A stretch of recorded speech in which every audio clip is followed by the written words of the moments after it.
Hi friends, இன்றைக்கி sleeve cut பண்ணுறதுக்காக நம்ம கட் பண்ணி வச்சுருக்கிற பேக் பீஸ்லேருந்து ஒரு மெஷர்மெண்ட் எடுக்கணும். டோட்டல் மேலே இருந்து கீழே வரைக்கும் டோட்டல் ஆர்ம் ஹோல் ரவுண்ட் எவ்வளோ இருக்குதுன்னு சொல்லிட்டு பாருங்கள். நீங்கள் எங்கேயுமே விட வேண்டாம். டோட்டலாக எவ்வளோ ஆர்ம் ஹோல் ரவுண்டு இருக்குதுன்ட்டு பாருங்கள். இப்போ 9 இன்ச் வருது. உங்களுடைய ப்ளவுஸில் நீங்கள் உங்களுடைய ஆர்ம் ஹோல் ரவுண்டு எந்த அளவுக்கு வருதுன்னு பார்த்துக்கோங்க.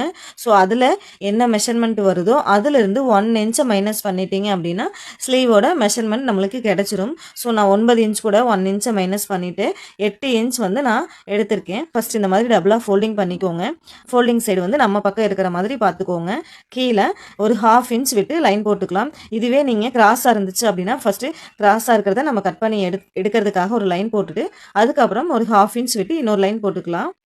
ஓகே, இப்போ வந்து ஸ்லீவோடைய லென்த்து வந்து நம்ம மார்க் பண்ணிக்கலாம். ஸ்லீவோடைய லென்த்து வந்து நான் 9 இன்ச் எடுக்கிறேன். உங்களுக்கு எந்த அளவுக்கு தேவையோ நீங்கள் அந்த அளவுக்கு நீங்கள் மார்க் பண்ணிக்கோங்க. 9 இன்ச்சை மார்க் பண்ணிவிட்டு இப்போ ஷார்ட் ஸ்லீவுக்கும் இதே மெத்தட் தான். இப்போ நான் எல்போ ஸ்லீவ் எடுத்துருக்கிற மாதிரி நீங்கள் ஷார்ட் ஸ்லீவ் வேணும் அப்படின்னா உங்களுக்கு ஷார்ட் ஸ்லீவ் வந்து ஒரு 5 இன்ச்லேருந்து 7 இன்ச் வரைக்கும் வைப்போம் இல்லையா? ஸோ அதில் உங்களுக்கு எந்த மாதிரி வேணுமோ நீங்கள் அந்த மாதிரி ஷார்ட் ஸ்லீவுக்கும் மெஷர்மெண்ட் எடுத்துக்கலாம்.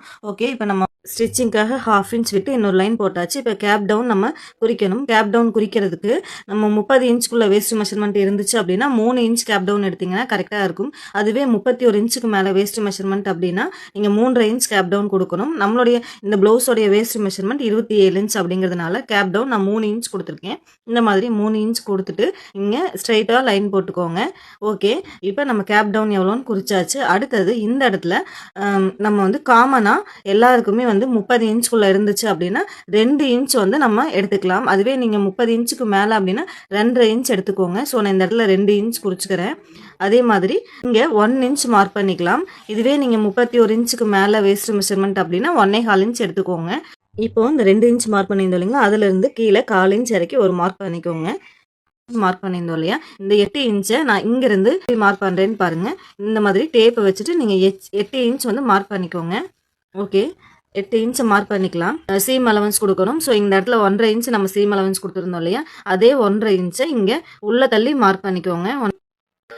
மேலே 2 இன்ச் மார்க் பண்ணியிருந்தோம் இல்லைங்களா, அந்த இடத்துக்கு ஸ்ட்ரைட்டாக இப்படி மார்க் பண்ணிக்கோங்க. இதனுடைய சென்டர் பாயிண்ட் நம்ம நோட் பண்ணணும். ஸோ அதுக்காக டேப்பை இந்த மாதிரி 2 பாயிண்ட்டும் ஒன்றா வர மாதிரி டேப்பை வச்சுட்டு அதுக்கப்புறம் இப்படி ஃபோல்டிங் பண்ணி அதனுடைய சென்டர் பாயிண்ட்டை வந்து நீங்கள் குறிச்சிக்கோங்க. இப்படி குறிச்சிட்டிங்களா பாருங்க, இந்த 1 இன்ச் மார்க் பண்ணியிருக்கோம் இல்லைங்களா, அந்த பாயிண்ட்டும் கீழே 1/4 இன்ச் வரைக்கும் மார்க் பண்ணியிருக்கோம் இல்லைங்களா, அந்த பாயிண்ட்டும் இதனுடைய சென்டர் இப்படி 3 ஒன்றா வர மாதிரி வச்சுட்டு நம்ம ஒரு கர்வ் மாதிரி ட்ரா பண்ணிக்கலாம். இப்போ கர்வ் ஸ்கேலை அப்படியே திருப்பிக்கோங்க. திருப்பிட்டு இந்த 2 பாயிண்ட்டையும் ஒன்றா வர மாதிரி வச்சுட்டு ஒரு ட்ரா பண்ணிக்கலாம். ஒரு 4 ஃப்ளீட்ஸ் மட்டும் வர மாதிரி பஃப் கட் பண்ண போகிறேன். நீங்கள் ஃப்ளீட்ஸ் அதிகமாக வேணும் அப்படின்னா 5 இன்ச் வரைக்கும் கூட நீங்கள் எக்ஸ்ட்ரா மார்க் பண்ணிக்கலாம். ஸோ நான் வந்து 2 இன்ச் மட்டும் எக்ஸ்ட்ரா மார்க் பண்ணுறேன். பாருங்கள், இங்கிருந்து மேலே 2 இன்ச் நம்ம மார்க் பண்ணிக்கலாம். இப்போ இங்கிருந்து ஸ்ட்ரைட்டாக ஃபஸ்ட்டு ஒரு லைன் போட்டுக்கலாம். ஓகே, இப்போ இந்த வளைவு போடுறதுக்காக நான் ஒரு சின்னதாக ஒரு ட்ரிக்ஸ் நான் சொல்லித்தர போகிறேன். இப்போ இங்கேருந்து நம்ம 1.5 இன்ச் இங்கே மார்க் பண்ணிக்கிறோம். அதே மாதிரி இந்த இடத்துல இருந்து இங்கே 3 இன்ச் மார்க் பண்ணிக்கலாம். ஓகே, கீழே இருந்து அந்த சென்டர் பாயிண்ட்டு இப்போ இந்த 3 பாயிண்ட்டையும் சேர்த்து நம்ம ட்ரா பண்ணோம் அப்படின்னா அழகாக அந்த வளைவு வந்துடும். ஓகே, இப்போ பாருங்கள் நான் எப்படி அந்த வளைவு போடுறேன்னு சொல்லிட்டு இப்படி நீங்கள் அந்த ஷேப் அழகாக கொடுத்துக்கோங்க.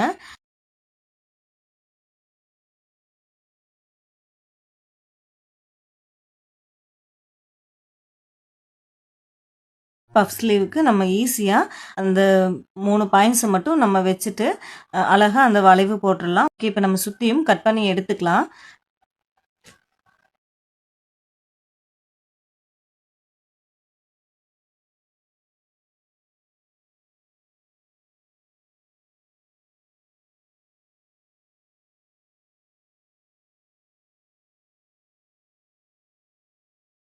இப்போ ஸ்லீவ் வந்து நம்ம கட் பண்ணி எடுத்தாச்சு.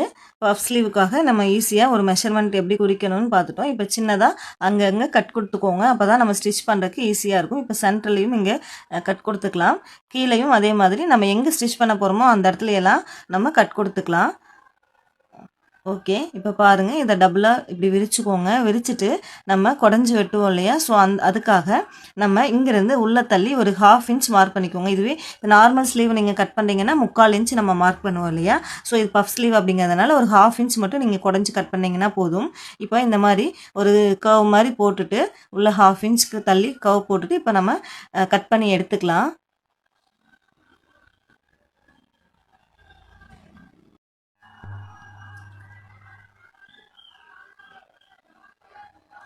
இப்ப நம்ம ஸ்லீவ கட் பண்ணி எடுத்தாச்சு. ஸ்லீவ் எப்படி ஸ்டிச் பண்ணுறதுன்னு பார்க்கலாம். இப்போ மெயின் கிளாத்துக்கு மேலே நம்ம லைனிங் கிளாத்தை வச்சுட்டு கீழே ஒரு 1/2 இன்ச் டிஸ்டன்ஸில் ஸ்டிச் பண்ணி எடுத்துக்கலாம் ஸ்ட்ரைட்டாக.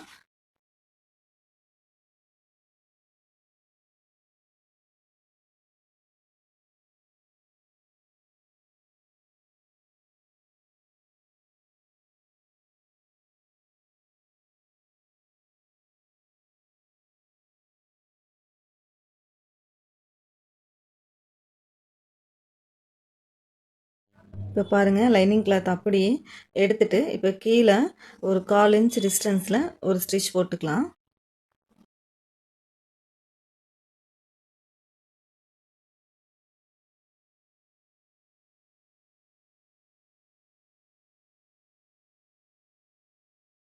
இப்போ ஸ்டிச் பண்ணியாச்சு. அதையே அப்படியே ஃபோல்டிங் பண்ணிக்கோங்க. இந்த மாதிரி ஃபோல்டிங் பண்ணிவிட்டு கீழே எட்ஜில் ஒரு படிமான தையல் போட்டுக்கலாம். மெயின் கிளாத்துக்கு மேலே படிமான தையல் போட்டுக்கோங்க. இதே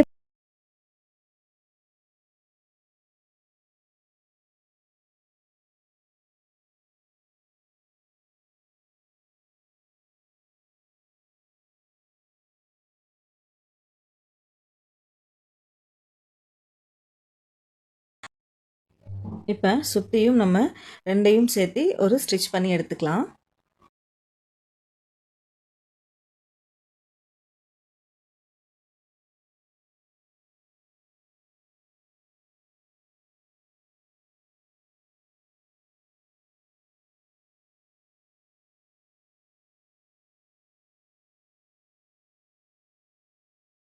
ஓகே, இப்போ எக்ஸஸாக இருக்கிற கிளாத்தெல்லாம் நம்ம கட் பண்ணி எடுத்துக்கலாம்.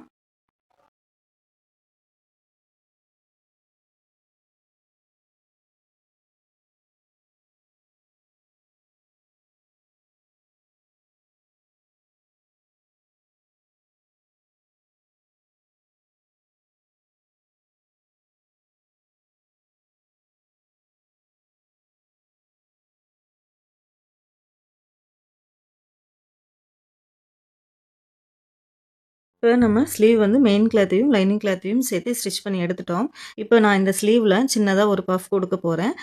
4 ப்ளீட் வர மாதிரி பஃப் எப்படி ஸ்டிச் பண்ணுறதுன்னு பார்க்கலாம். இப்போ மேலே சென்டர்லேருந்து கீழே 3 இன்ச் டிஸ்டன்ஸில் ஒரு மார்க் பண்ணிக்கோங்க. அதே மாதிரி இந்த சைட்லேயும் 3 இன்ச் டிஸ்டன்ஸில் மார்க் பண்ணிக்கோங்க.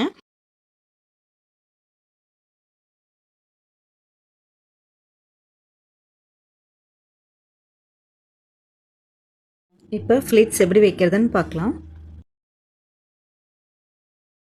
இப்போ நம்ம மார்க் பண்ணியிருக்கோம் இல்லைங்களா, அந்த இடத்துல ஃபஸ்ட்டு ஒரு ஃப்ளீட் வந்து ஃபோல்டிங் பண்ணிக்கலாம். இந்த மாதிரி சுருக்கு வச்சுட்டு இப்போ நம்ம ஸ்டிச் பண்ணலாம். சின்ன சின்னதாக ஃப்ளீட்ஸ் வச்சா தான் அழகாக இருக்கும்.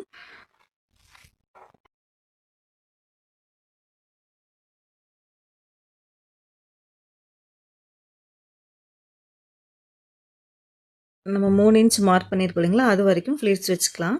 4 ஃப்ளீட் வரும்.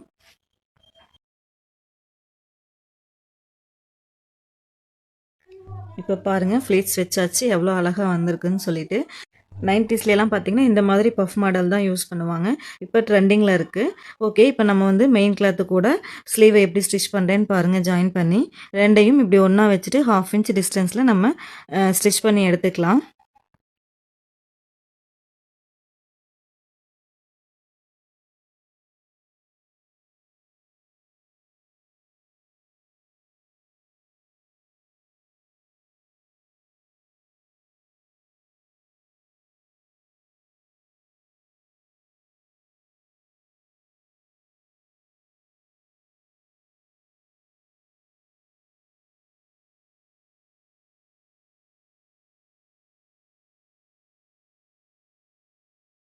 இப்போ ஸ்லீவ் ஸ்டிச் பண்ணியாச்சு. டபுள் ஸ்டிச் போட்டுக்கலாம்.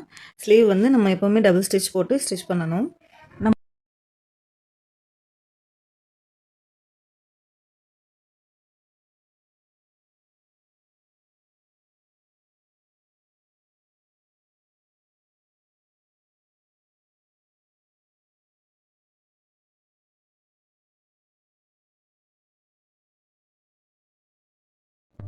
இப்போ பாருங்கள், பஃப் ஸ்லீவ் நம்ம ஸ்டிச் பண்ணியாச்சு. அடுத்த வீடியோவில் நம்ம பட்டி எப்படி கட் பண்ணுறதுன்னு பார்க்கலாம். அதுக்கு நம்ம சேனலை மறக்காமல் சப்ஸ்கிரைப் பண்ணிக்கோங்க. தேங்க்யூ.